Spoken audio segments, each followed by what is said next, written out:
Most investors are familiar with the disclaimer, past performance is no guarantee of future results.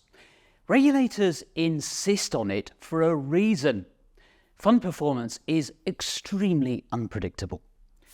This chart shows the results of a study using Morningstar data of active fund performance over a 15-year period from the start of 2007. On average, only about 7 funds remained in the top 100 funds the following year. That's right, of the top performing funds in any one year, only around 7% were still in the same bracket 12 months later. Fund managers love to outdo each other and become Manager of the Year, but for investors, it's almost completely irrelevant. Investing is a marathon spanning decades, not a 12-month sprint. S&P Dow Jones Indices produces a regular scorecard on the persistence of outperformance by active managers, and the results are eye-opening.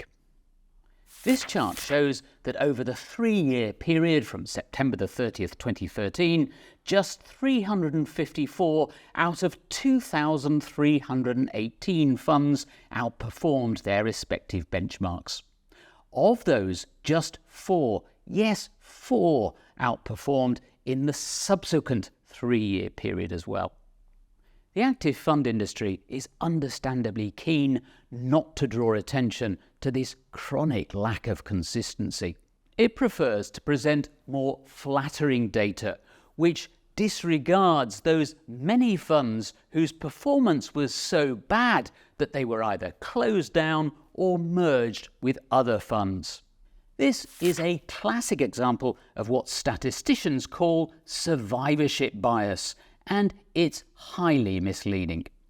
Despite the elusiveness of consistent outperformance, investors still chase after it, even large institutions and pension plans. One study found that the hiring and firing of managers by consultants, board members and trustees was a waste of time and money. The researchers also noticed a tendency to hire managers with a history of good returns and fire managers with poor returns. But after managers were hired, their excess returns were indistinguishable from zero, and the managers that were fired performed better than the hired managers. In short, the idea of fund managers consistently outperforming is a myth. It's no more believable than unicorns, Bigfoot, or the Loch Ness Monster. So focus on the evidence instead.